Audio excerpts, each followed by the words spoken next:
The deadliest predator is the one who makes you believe you're safe. But a woman who knows the truth, she becomes unstoppable. The champagne was still effervescent on my tongue when I heard it, not with my ears first, with every nerve ending in my body. That electric jolt of wrongness that happens when your world tilts on its axis. I was standing on the rooftop of the Meridian Hotel, 300 feet above the city I loved, wearing a dress that cost more than my first car. The summer sunset had painted everything in liquid gold, the sky, the river, the city beyond. Perfect, romantic, precisely orchestrated. 20 minutes earlier, Julian Vance had dropped to one knee in front of 70 of his closest friends and business associates. The diamond ring caught the light. He caught the moment. I caught feelings I didn't know how to name. Callie Sterling, he'd said, his voice like honey over warm whiskey, "Will you marry me?" I'd said yes. I'd cried. I'd kissed him while everyone cheered. My father had clapped him on the back like a son. My mother had taken photographs. But then I'd left my phone on the cocktail table.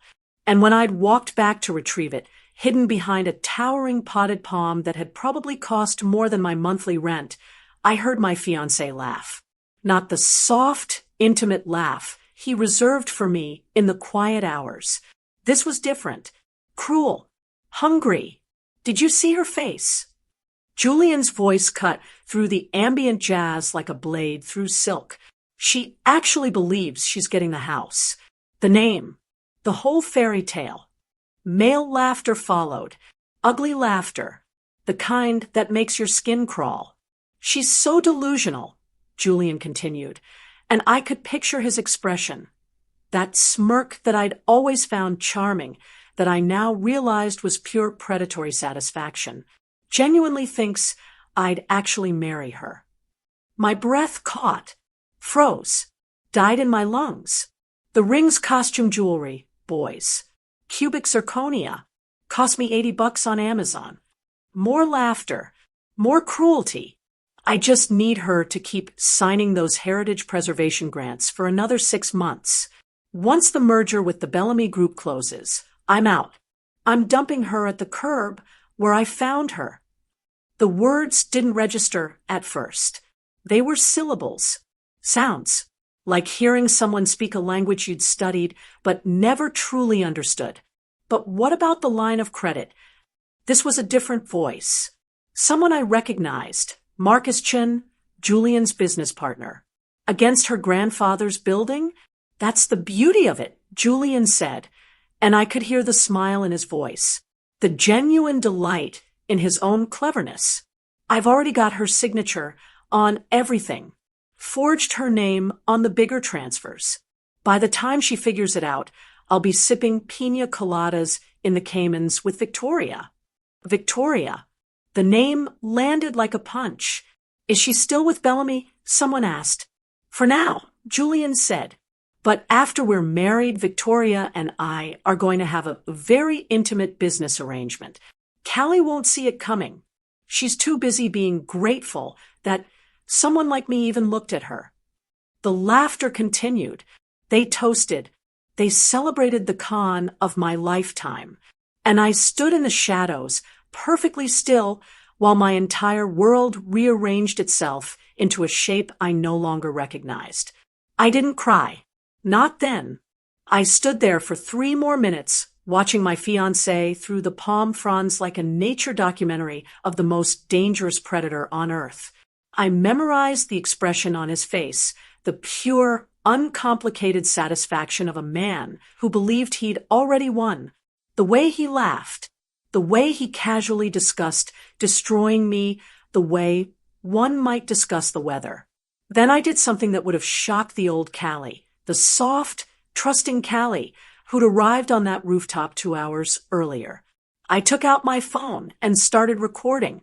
I captured 18 minutes of pristine, high-definition confession. Julian bragging about the forged signatures. Marcus asking clarifying questions about the embezzlement. Someone named David mentioning that the merger timeline was tight, 6 months, maybe 7 if they played it smart with the auditors.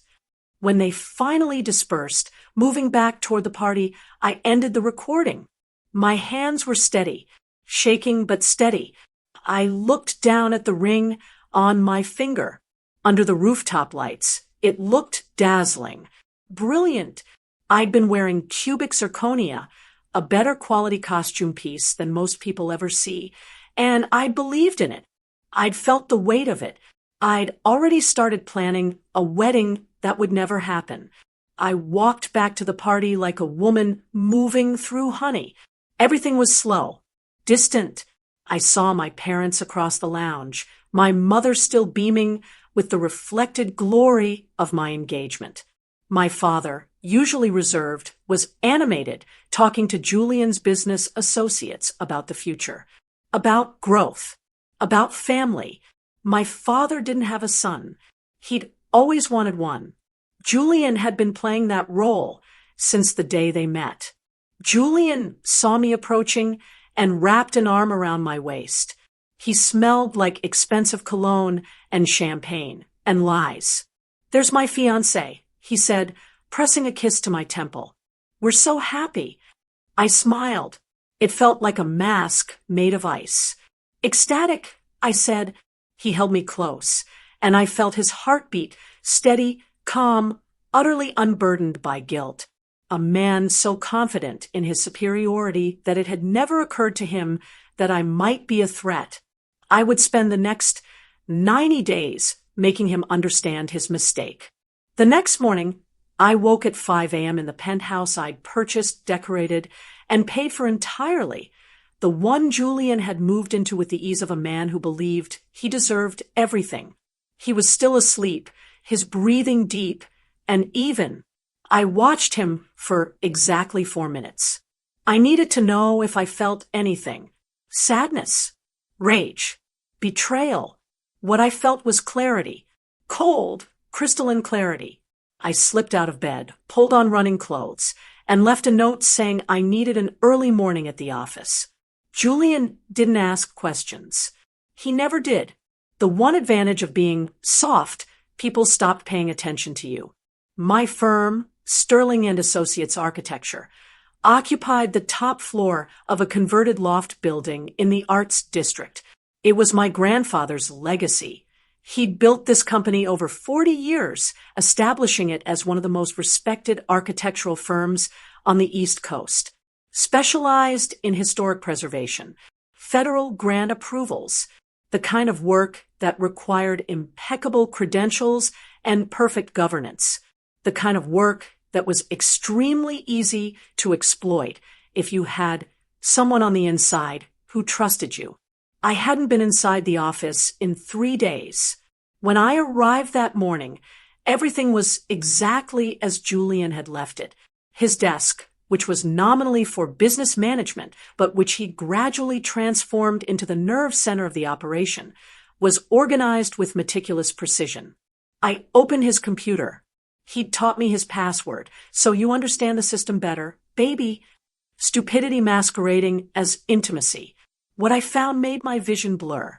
There were 17 shell companies registered in Julian's name. 17. They had official letterhead bank accounts, the works. And streaming into those accounts were the heritage preservation grants that the federal government had allocated to my firm for historic renovation projects. But that was just the opening act. I found the forgery files next.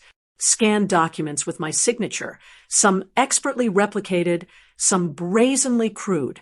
He'd gotten bolder over time, presumably because no one had questioned him. Loan applications, line of credit authorizations, a promissory note against my grandfather's building, signed by Callie Sterling 3 weeks ago, a weekend when I'd been upstate visiting my aunt. The line of credit was for $2 million. My hands were shaking now, not from fear, but from the crystalline understanding of just how deep the hole went. This wasn't a man stealing from a company. This was a man methodically dismantling my entire life while I decorated the penthouse and planned a wedding. I documented everything, every file, every transfer, every forgery.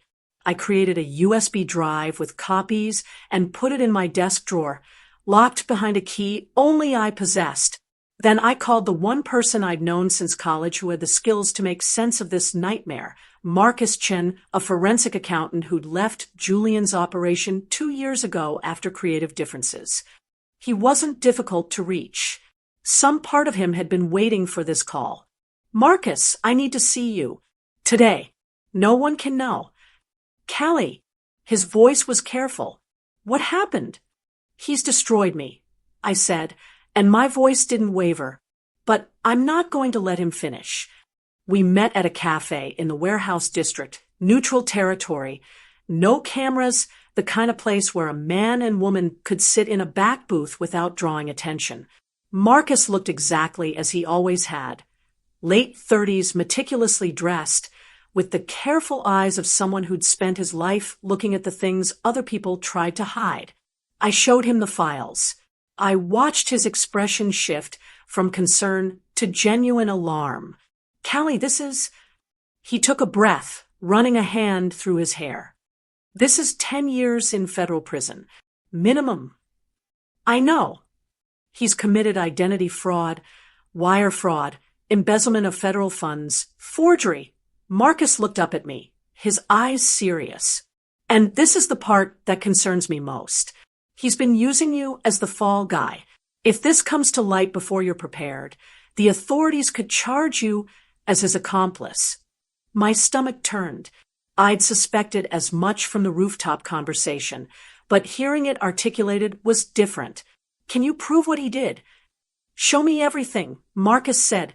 I spent the next 4 hours walking through 6 months' worth of financial manipulation. Marcus took notes, asked clarifying questions, and made connections I'd missed. By the time we finished, I had a comprehensive map of the theft. And I had a confession on video. This is good, Marcus said, running his hand over the documentation one final time. This is very good. But Callie, this is also extremely dangerous. The man you're describing, he's not going to go quietly.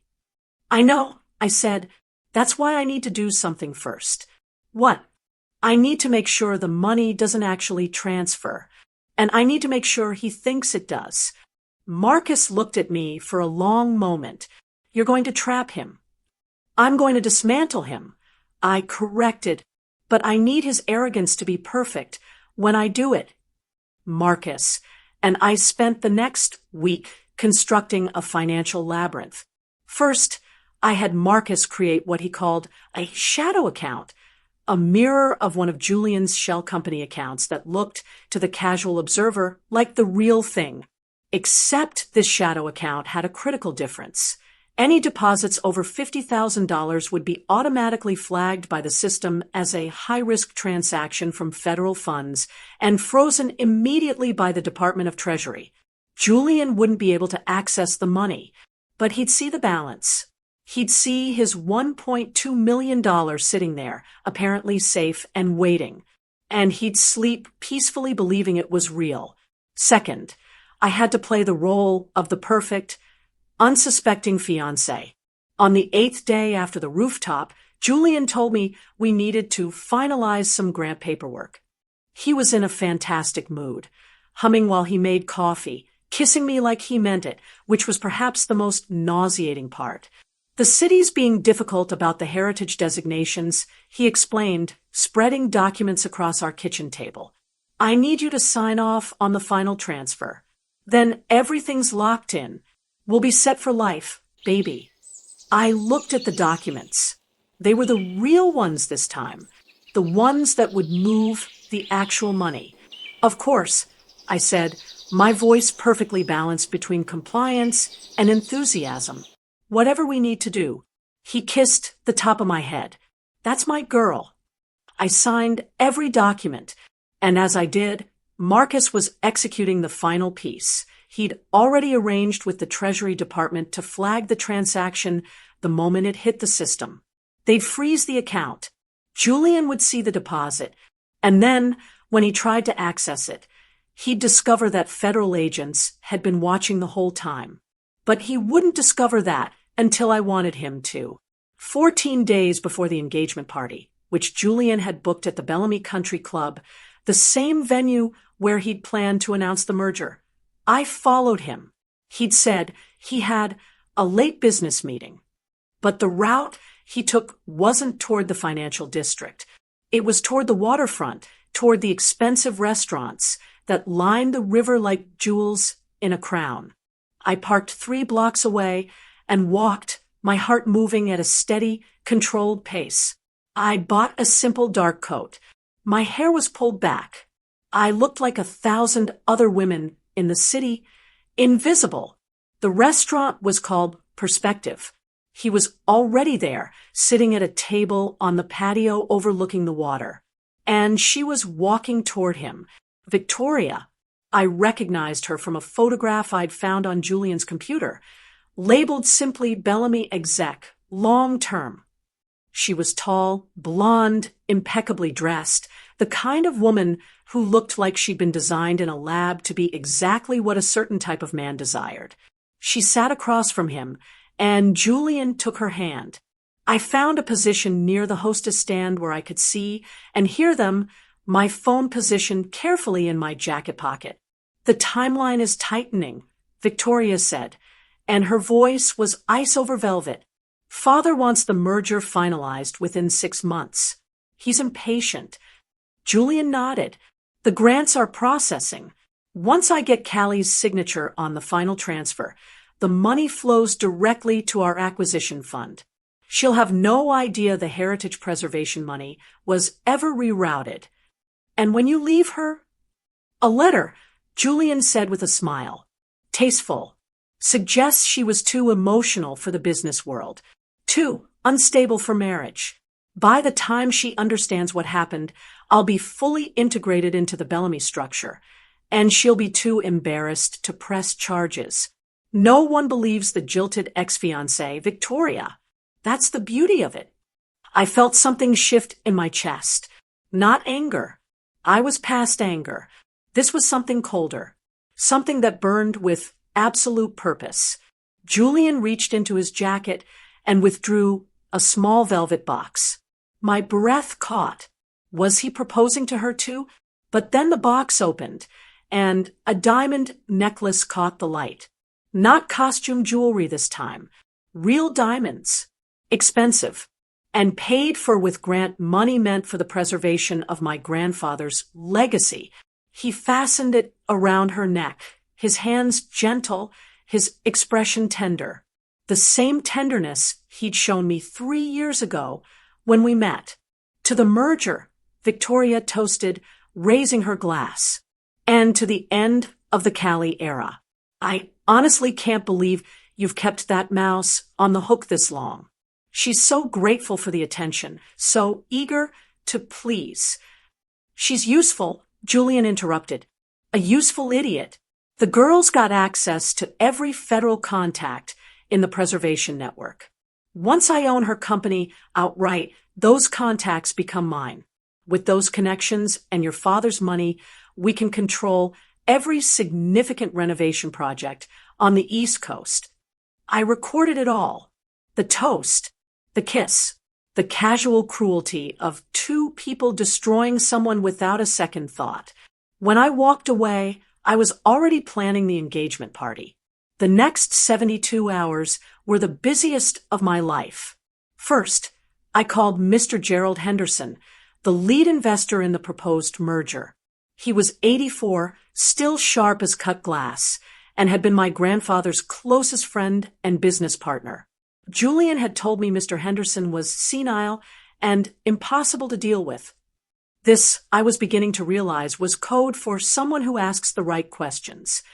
Callie, his voice was warm, unsurprised. I've been wondering when you'd call. You knew something was wrong? I've been watching Julian for 6 months. He said, quietly, the way he presents documents, the way he deflects questions, the way he keeps you out of meetings.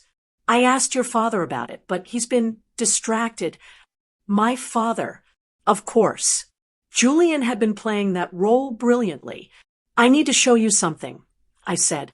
We met at Henderson's office in a historic brownstone in the historic district.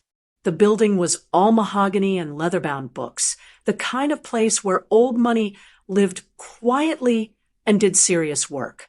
I laid out everything: the files, the recordings, the video from the bistro, the shadow account documentation. Henderson looked at everything without speaking. When he finished, he removed his glasses and looked at me with eyes that were absolutely crystallinely sane. "Your grandfather built something remarkable," he said, "something that was supposed to endure beyond his lifetime. This boy, this Julian, he's not just trying to steal money. He's trying to steal legacy." "I know," I said, "and I'm going to stop him. But I need your help." "What do you need?" "First, I need you to keep the merger moving forward. I need him to believe it's still happening." "Why?" "Because if he thinks he's winning, he'll keep making moves. He'll reveal himself further. And I need him completely exposed before I take him down." Henderson smiled. It was a predatory smile, the kind a grandfather might show when his granddaughter revealed that she had his steel running through her veins. "Your grandfather had that same expression when he was about to win a major deal," he said, like he could see 3 moves ahead. "What's the next piece?" "The engagement party," I said. "It's at the Bellamy Country Club a week from Saturday. Julian plans to use that night to announce the merger. He's invited everyone, investors, family, business associates. And you're planning to announce something different." "Exactly. What do you need from me?" "Keep the fake documents moving. Make sure Julian thinks the merger is still solid. And come to the party with the real ones, the ones that will prove what he's done." The next 7 days were a masterclass in deception. I was the perfect fiancé. I gushed about wedding plans. I asked Julian about his day. I wore the cubic zirconia ring like it was the crown jewels. I kissed him good morning and good night, and I documented everything. Julian continued to bring me documents to sign, and I continued to sign them. But each signature was processed through Marcus first, flagged in the system, and added to the evidence file. By the time the engagement party arrived, I had a documentation trail that would make any prosecutor weep with joy. Meanwhile, Marcus was pulling additional threads. He found 7 more shell companies. He traced Victoria's involvement back 3 years. She'd been working with Julian since before we even met. This wasn't a recent affair. It was a calculated conspiracy. He also discovered something that made my blood run cold. Julian had a contingency plan. Deep in his encrypted files, Marcus found a folder labeled Insurance. It contained forged documents, old contracts supposedly signed by my grandfather and his business partner that proved the property my firm occupied had never actually belonged to our family. If anything went wrong with his primary plan, Julian was prepared to claim that I'd been committing fraud from the beginning, that I'd falsified deeds, that my entire firm was built on stolen property. It was brilliant, really diabolical, and it was his arrogance that would destroy him. He made a mistake. Marcus told me 3 days before the party as he showed me the documents. "Look at the dates on these contracts." He claims they were signed in 1978 by your grandfather's partner, William Ashford. What about them? William Ashford died in 1975. He's been dead for 53 years. I felt a smile spread across my face. It wasn't a nice smile. He's so confident in his own brilliance that he didn't bother to check. I said, "He forged contracts with a dead man." "He's not thinking like a criminal," Marcus agreed. "He's thinking like a con artist. And con artists make mistakes when they believe their own mythology." The Bellamy Country Club glittered under August stars. The ballroom had been transformed into something out of a fairy tale, white and silver, with lights strung like captured stars across the ceiling. 200 people had been invited. Business associates, Family friends, my parents, Julian's parents, investors, and Victoria herself, standing in a corner in a designer dress, wearing the diamond necklace like a crown. Julian had rented a professional A/V team to manage the multimedia presentation. He'd prepared a tribute video, a montage of photos and video clips set to music designed to showcase our relationship and business partnership. He'd edited it himself and uploaded it to the system 3 days ago before locking it with a secure password. He had no idea that Marcus had been in the venue's control room since 5 a.m., replacing Julian's video file with something entirely different. My father stood beside me as we entered the ballroom. He was wearing a tuxedo, his silver hair perfect, his expression carefully neutral. 48 hours earlier, I'd shown him everything. I'd watched his face move through shock, fury, and finally, a kind of glacial rage that I'd never seen before. "You're sure about this?" he asked as we moved through the crowd. "Completely. And you're prepared for what comes after?" "Yes," I said. He squeezed my hand. "Then let's destroy him." Julian found us almost immediately, sweeping me into his arms and kissing me like an audience was watching, which, of course, they were. Everyone was watching. The beautiful couple, the perfect merger, the fairy tale romance. "You look stunning," he whispered against my ear. "After tonight, everything changes. Everything we've worked for is finally here."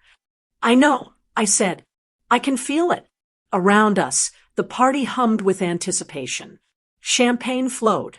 People congratulated us. Victoria watched from across the room, her expression unreadable. Julian worked the crowd, his charm absolute, his confidence radioactive. At 8 p.m., he tapped me on the shoulder. "It's time," he said. "Are you ready to announce our new beginning?" I took his hand and let him lead me toward the stage. The spotlight found us as we climbed the steps. The crowd quieted. 1,000 eyes focused on the couple at the podium, the beautiful, successful couple with the diamond ring and the promising future. Julian stepped forward, his smile brilliant, his voice smooth as aged whiskey. "Friends, family, colleagues," he began, and the room fell silent. "Tonight, we celebrate not just an engagement, but a transformation. In a few moments, you're going to see something that will change how you understand this company, this woman, and my role in both of their futures." He paused, letting the anticipation build. He was good at this. He'd had 40 years of practice. "First, I want you to know that Callie is the heart of Sterling and Associates. She has the vision, the talent, the family legacy.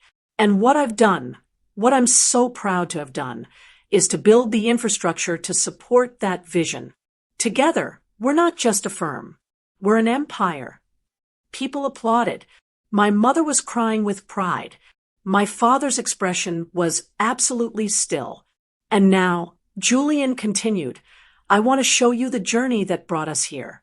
A tribute to the woman who makes all of this possible." He clicked the remote. The screen behind him flickered to life. For a half second, nothing happened.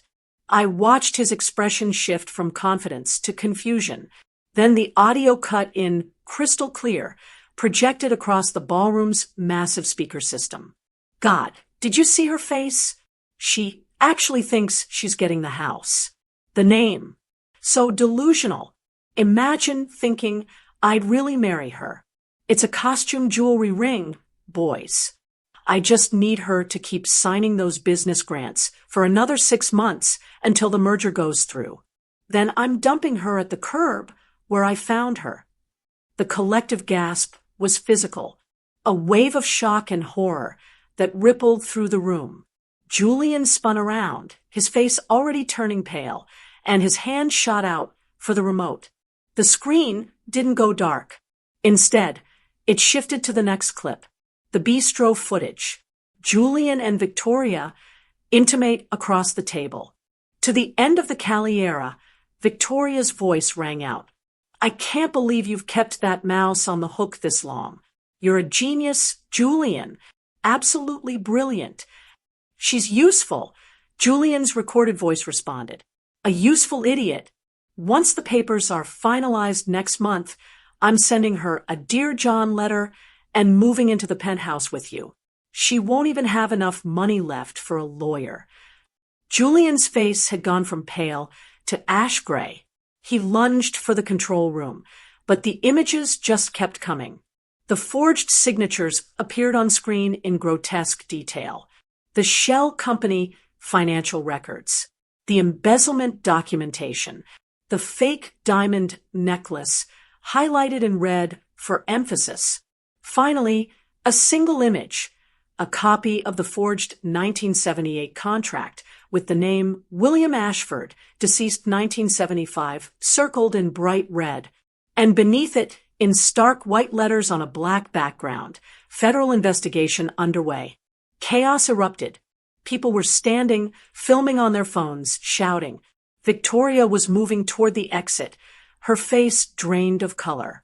My mother had her hand over her mouth.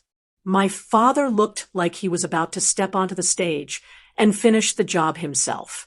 I stood perfectly still at the podium, letting the moment crystallize into memory. Then I stepped forward to the microphone. Julian told you I was soft, I said, and my voice carried across the ballroom with crystalline clarity. He told you I was delusional, emotionally unstable, too naive to understand the business world. I looked directly at him, at the man who'd spent 3 years building this moment, convinced of his absolute supremacy. He was wrong, I continued. Every single document you see on that screen was tracked by me. Every dollar you stole was documented by me. Every lie you told was recorded by me. And I'm the one who invited the FBI. Julian lunged, not at me, at the stage exit, trying to escape. But 2 of the catering staff, federal agents who'd been stationed throughout the venue all evening, stepped directly into his path. He tried to fight them. He screamed. He called me every name in the book, his composure shattering like the cubic zirconia ring he'd given me. You bitch, he screamed, his voice breaking. I made you. I am everything you have. You made nothing, I said coldly, except for the evidence of your own crimes. They handcuffed him right there on the dance floor. I watched as they read him his rights, as they led him away, his expensive tuxedo now wrinkled and damp with sweat, his perfect hair falling into his face. Victoria was arrested at the exit, still wearing the diamond necklace my stolen grant money had purchased. The next 72 hours were a blur of police interviews, prosecutor meetings, and damage control. The business damage was significant. The merger was dead. Some investors pulled out, rattled by the scandal. But Mr. Henderson had been quietly working behind the scenes, meeting with key players, assuring them that the firm itself was solid. This wasn't a reflection on Callie. He told them over and over. This was a predator who found easy prey. But the prey turned out to be a tiger. By the following Thursday, most of the major investors had recommitted. They wanted to be part of the firm that had exposed corruption this thoroughly. They wanted to work with a woman who'd had the intelligence and courage to do what she'd done. The line of credit that Julian had taken against my grandfather's building was still a problem. $2 million with my forged signature on the documents. But the district attorney made a deal. The bank would forgive the debt in exchange for cooperation in the federal fraud case. That cooperation came easily. Julian's financial crimes were so extensive, so thoroughly documented, that the prosecution barely had to break a sweat. The FBI found additional victims, 3 other women, all of whom had been in relationships with Julian over the past 7 years, all of whom had been manipulated into giving him access to their professional credentials, all of whom were now receiving support from a victims fund that Henderson personally established. But there was one final detail that changed everything. 2 weeks after the party, While prosecutors were preparing their case, they discovered something in Julian's secure safety deposit box. A notebook, his personal journal detailing his plans. Not just for me, but for contingencies. In meticulous handwriting, he documented his entire strategy. The forged documents, the plan to frame me for the embezzlement, the timeline for disappearing, and a full script for his testimony against me should he need to create one. I'll tell them she was the mastermind, one entry read, that I was just a man blinded by love who was used by a calculating woman. Women are always more believable in the victim role. I'll be the tragic figure. She'll be the villain. I read those words in the prosecutor's office, and I felt something click into place. I hadn't just saved my firm. I hadn't just exposed a con artist. I'd saved myself from something far worse, from being the fall guy for his crimes, from spending years fighting charges that were designed to stick to me like tar. 6 months later, I stood in front of my firm's building on a cold January morning. We'd done some renovations, nothing major, just cosmetic. A new sign, new letterhead, new business cards that read simply, Callie Sterling, Principal Architect. The scandal had faded from the headlines. Julian was serving a 15-year federal sentence at a medium security facility upstate, with additional charges pending from 2 of his other victims.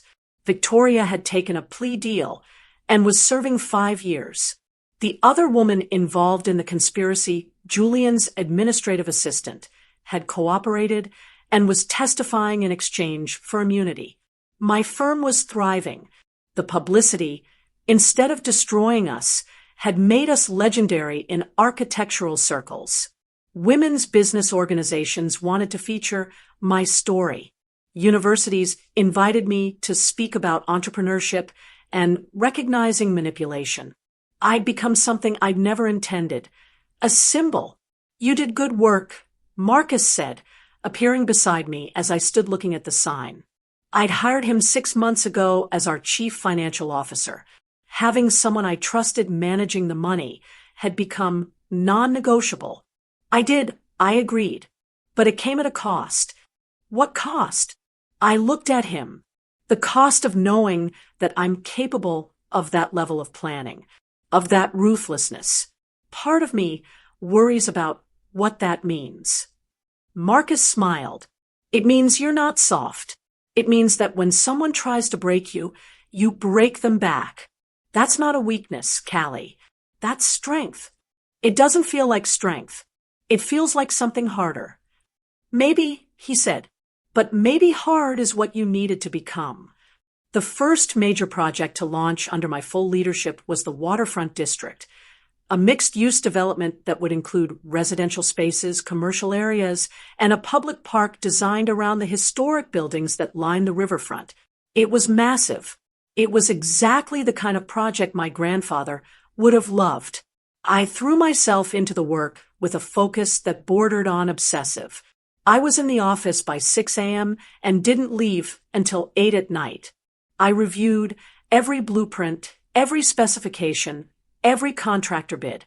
I attended community meetings and listened to concerns. I built relationships with local historians and preservation experts. 9 months into the project, something unexpected happened. My mother came to my office with news that my father was stepping back from his law practice.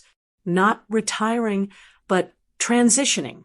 He wanted to work with me on Sterling and Associates' major projects in a consulting capacity. "He's proud of you," my mother said, sitting across my desk. "But more than that, he understands now what you are, what you've always been, and he wants to be part of that." For the first time in a long time, I cried, not from pain or fear, but from something that felt like homecoming. The Waterfront District was 80% complete when Victoria's sister came to find me. Lydia Bellamy was Victoria's opposite in every way, quiet where Victoria was flashy, thoughtful where Victoria was calculating. She worked as a therapist and had, throughout the trial, been grappling with the revelation that her sister was a co-conspirator in fraud. "I wanted to thank you," she said, sitting in my office on a gray November afternoon. "For what?" "For doing what I couldn't," she said, simply, "for exposing what she'd become. My parents were devastated, but they're healing now. And Victoria, she's finally in therapy. She's finally facing what she did. That's on you. I didn't do it for her." I said. "I know," Lydia replied, "but that doesn't matter. The fact is that you did it, and the consequences have been real." She told me that Victoria had been abused as a child, that her father had weaponized her intelligence and beauty as a child, trained her to be calculating and cold. "It's not an excuse," Lydia said, "but it's context. She hurt you because she'd learned to use people as tools. You didn't create that. You just exposed it." I listened, but I didn't feel the surge of compassion I once might have. I'd learned that understanding doesn't equal forgiveness. That context doesn't erase harm. Victoria had made her choices, and I'd made mine. Julian had tried to contact me 12 times through his lawyer, through his mother, through other inmates he'd befriended. All his messages followed the same pattern: apologies, pleas for forgiveness, suggestions that I'd somehow misunderstood his intentions. I never responded. I didn't read them. His lawyer sent the last message by certified mail, a handwritten letter that I had my assistant place directly into a document shredder. "He's a ghost now," I told Marcus, watching the paper turn into confetti. "And ghosts can't hurt you." But then, in month 18 after his arrest, something changed. Julian's mother, desperate to save her son from himself, had finally read the journals. Not just the ones detailing my destruction, but older ones dating back years. They documented his relationships with the other women, the meticulous notes about their vulnerabilities, the calculations about how long he could maintain each deception before needing to move on. She came to see me. Eleanor Vance was a woman in her 70s, aged significantly by stress and the collapse of her social status. She didn't call ahead. She simply appeared at my office one morning, asking my assistant if I had 30 minutes. I gave her 30 minutes. "I wanted you to know," she said, her hands trembling as she placed a folder on my desk, "that I've read everything, every journal, every note. And I wanted you to understand that my son is a sociopath, a true sociopath, not just a bad person, not just weak or corrupt, but someone whose brain is fundamentally wired for predation." I looked at the folder. "Why are you telling me this?" "Because you have the right to know what you survived, and because I've given this information to a psychological researcher at the university. He's studying Julian's case, with Julian's permission, as part of research into criminal psychology. Your case will be part of the study. I don't want my life to be a case study." "I know," Eleanor said quietly, "but it already is. And the best you can do is make sure that what happened to you helps other people understand what to look for, what to recognize." She left me with the folder. I didn't open it, but I agreed to speak with the researcher on the condition that my identity would be protected. If my story could help people recognize manipulation, help women understand the difference between love and control, then perhaps the pain had yielded something worthwhile. The waterfront district opened on a brilliant May afternoon, 18 months after the engagement party. The mayor was there, business leaders, hundreds of community members who'd attended public meetings about the project. My parents stood together, my father looking at the buildings with something like awe, my mother crying again, but this time with pure pride. I stood at the podium overlooking the park, feeling the spring breeze off the river, and I didn't think about Julian. For the first time, when I looked out at the crowd and the buildings and the future taking shape, his absence wasn't a void. It was simply the landscape of my life without him in it. My grandfather designed buildings, I told the crowd, but what he really designed was legacy. He understood that every structure we create is a message to the future. It says, this is what we believed in. This is what mattered to us. I gestured toward the community center, the public library addition, the residential complex that would house young families and artists. This district is my message. I said that beauty can be built on truth, that communities are strongest when they're designed with care and intention, that when we invest in preservation of history, of integrity, of each other, we build something that lasts. As I spoke, I caught sight of Marcus at the edge of the crowd. He was looking at me with an expression of such unguarded affection that I nearly lost my train of thought. After the speeches, after the ribbon cutting, after the photo ops, he found me. You're magnificent, he said simply. I'm effective. I corrected. No, he said, you're magnificent. There's a difference. That night, after everyone had gone, Marcus and I walked through the park together. The lights were just coming on, reflecting in the water, and the evening was perfect in a way that had nothing to do with planning or control. It was perfect because it simply was. I've been waiting for this. I said, for what? For the moment when I could be with someone without calculating his next move, without building a trap, without preparing for destruction. Marcus took my hand, and I think I'm finally here, I said. 2 years after the party, on the anniversary of Julian's sentencing, I received a letter. It was from a woman named Sarah Chun. No relation to Marcus, but she'd found my contact information through the research project Eleanor Vance had mentioned. Sarah wrote about her own experience with a man who controlled her finances, who isolated her from friends, who told her she was too unstable to handle the truth. And she wrote about how, reading about my case in a psychology textbook, she'd finally understood what was happening. She'd left him. She'd pressed charges. She'd rebuilt her life. You don't know me, she wrote, but you saved me. Your story saved me because I recognized myself in it, and I finally understood that I wasn't crazy. I wasn't delusional. I was being systematically destroyed by someone who saw me as an asset, not a partner. The letter went on for pages. Phone numbers for domestic violence hotlines, names of therapists who specialized in recovery from psychological abuse, advice born from Sarah's own hard-won wisdom. I read it in my office, and for the first time, I felt like my pain had been transformed into something useful, something real. I called Marcus into the room and had him read it. When he finished, he looked at me with that same unguarded expression.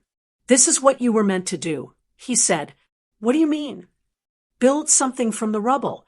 Not just buildings, Callie, but connections, understanding, safety for other people. I looked at him. Did you plan this? Did you know this would happen? He shook his head. I just knew that if you were ever going to move past what happened, you'd have to see that it meant something, that the worst thing that ever happened to you could somehow be transformed into something that protects others. I closed my eyes. That autumn, I made a decision that surprised even me. I founded the Sterling Foundation for Women's Financial Independence. The mission was simple: provide legal, financial, and psychological support to women who were experiencing financial exploitation within relationships. I funded it with a portion of my firm's profits. I recruited experienced lawyers, forensic accountants, and therapists. I opened a hotline. I trained advocates. And I told my story publicly for the first time, naming the patterns and how to recognize them. Psychological abuse disguises itself as love, I said in the first public address of the foundation. It comes with gifts and promises and attention. It comes with someone telling you that he's protecting you, that he understands you, that no one else ever could. I paused, letting the words settle. But real love doesn't need to control. Real partnership doesn't require isolation. Real commitment doesn't demand your identity as the price of admission. The response was overwhelming. Women started calling. Women started coming forward with their own stories. And suddenly, I wasn't just the woman who'd exposed a con artist. I was the woman who'd built a bridge for others to cross. My firm continued to thrive. The waterfront district won multiple architectural awards. My grandfather's legacy was not just preserved, it was expanded, sanctified, multiplied. And I was happy, not in the rushing, validation-seeking way I'd been happy with Julian, but in a deeper way, a way that didn't depend on someone else's approval or regard. 3 years after the engagement party, Julian's lawyer called. Mr. Vance is eligible for parole consideration, the lawyer said, and he's requested that you provide a victim impact statement to the parole board. I said I would think about it. That evening, I did something I'd never done. I watched a recorded interview that Julian had given to a journalist who was writing a book about con artists. He was older. Prison had aged him, but his voice still had that charm, that convincingness. I wasn't a bad person, he said. I was a man who made mistakes. Yes, I manipulated Callie, but I was manipulating myself, too. I was caught in a narrative about who I needed to be, a successful man, a powerful man, a man who deserved more than what he had. And in trying to become that man, I destroyed the life of someone who actually loved me. He paused, and if I didn't know better, I might have believed the sadness in his expression. If I could go back, he continued, I would choose differently. I would choose to appreciate what I had instead of always reaching for more. But I can't go back. All I can do is take responsibility and try to understand the damage I caused. It was a perfectly crafted statement, the kind of apology that would resonate with a parole board, the kind of remorse that sounds real, because Julian had spent a lifetime learning how to make things sound real. I wrote my victim impact statement the next morning. I didn't make it about pain. I'd already paid that currency. Instead, I talked about what his crimes had cost me in concrete terms. The months of insomnia, the thousands of dollars in legal fees, the trust in my own judgment that I'd had to rebuild. But mostly, I talked about what I'd gained: clarity, community, purpose. He attempted to destroy me, I wrote, and in some ways he succeeded. The woman he met 3 years ago, that version of me, is gone. But she's been replaced by someone stronger, someone more aware, someone who can help others see what I finally saw. I concluded whether Mr. Vance is released or remains incarcerated, it doesn't change the trajectory of my life anymore. I've moved forward. He remains where he is. I believe that's justice enough. The parole board denied his application. When I heard the news, I felt nothing, which I realized was exactly the right feeling.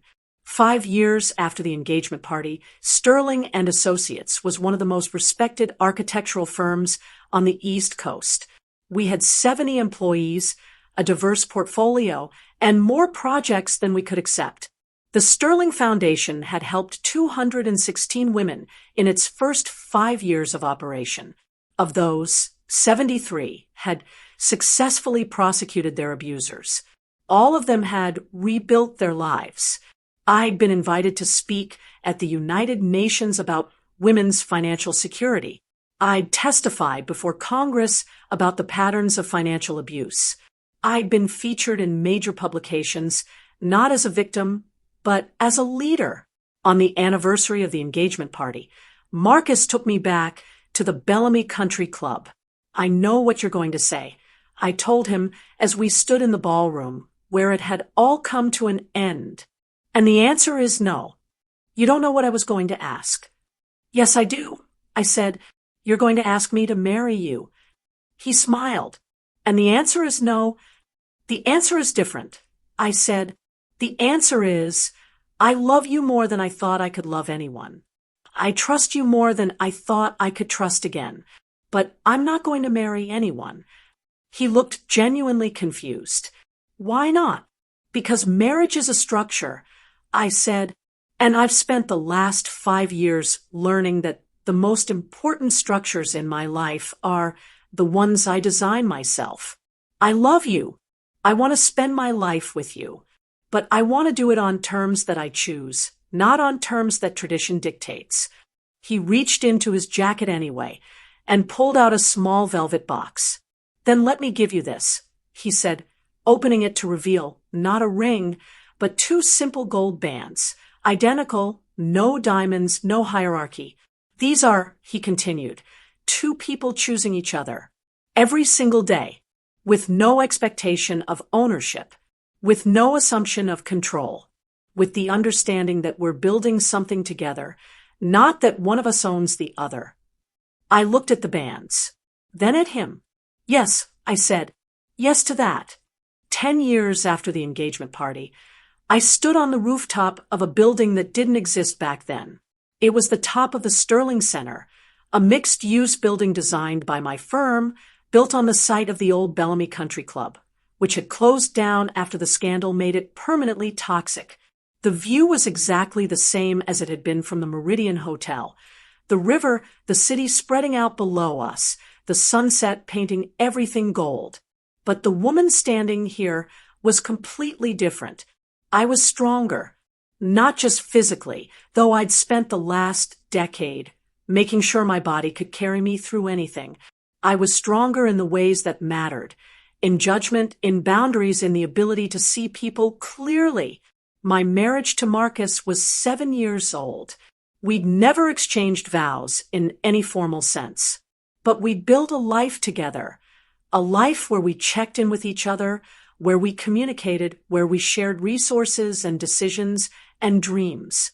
My firm had grown beyond anything I'd imagined, not just in size, but in impact. We'd trained the next generation of architects. We'd pioneered new sustainable design practices. We'd created jobs and beautiful spaces and community. The Sterling Foundation had expanded into 18 cities. Thousands of women had been helped. And I no longer did the work alone. A team of passionate professionals carried the burden of it together. I thought often about the young woman who'd stood on the Meridian rooftop 10 years ago. I thought about how much she'd suffered, how much she'd learned. I didn't regret the pain, exactly, but I'd learned that pain is only transformative if you refuse to let it define you. If you take it, acknowledge it, and then build something from it. Julian had died in prison 4 years after his arrest. A heart condition, they said. I'd barely registered the news.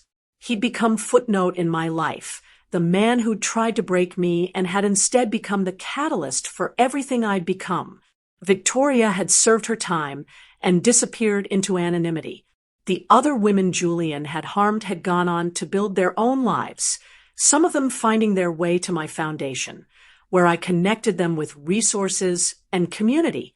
His mother, Eleanor, had died peacefully in her sleep 2 years ago, finally at peace with the knowledge that her son was what he was, not because of her parenting, but because of something broken inside him that no love could fix. "You're thinking about him," Marcus said, joining me on the rooftop with 2 glasses of wine. "How did you know?" "Because every anniversary, you come up here, and every anniversary, I watch you let him go a little bit more." I took the wine. "I'm not letting him go. I'm just remembering that he doesn't matter anymore. His crimes don't define me. His lies don't touch me. He's in the past, and the past has no power over the future." Marcus raised his glass. "To the future, then." "To the future," I agreed. We stood together as the sun dipped below the horizon, painting the sky in shades of gold and amber and deep crimson. The city below lit up, all its lights coming to life. Somewhere down there, someone was just discovering that their partner was manipulating them. Someone else was just realizing they'd been betrayed. Someone else was just finding the courage to leave. And somewhere someone was reading my story and understanding that they weren't crazy, that the voice in their head telling them something was wrong, that voice was right, that they had the power to save themselves. That was enough. More than enough. It was everything. The Sterling Foundation's annual gala was held on the grounds of the Waterfront District in the community center that I designed 10 years earlier. 500 people attended. Donors, volunteers, survivors who'd rebuilt their lives, professionals who dedicated themselves to helping others recognize and escape abuse. I gave the opening speech, and I opened it the same way I always did, with the quote that had sustained me through the darkest hours. The deadliest predator is the one who makes you believe you're safe, but a woman who knows the truth, she becomes unstoppable. I paused, looking out at the sea of faces. 10 years ago, I learned that truth in the most painful way possible. But I also learned that we don't have to be victims of our past. We get to be architects of our future. And the most important thing any of us can design is the life we want to live. The applause filled the room like a living thing. And I stood there, no longer the soft girl who'd believed in lies. No longer the broken woman rebuilding from rubble, but someone whole, someone who'd taken the worst thing that could happen and transformed it into something that would help thousands. Marcus squeezed my hand from the wings, and I smiled. The Callie era wasn't ending.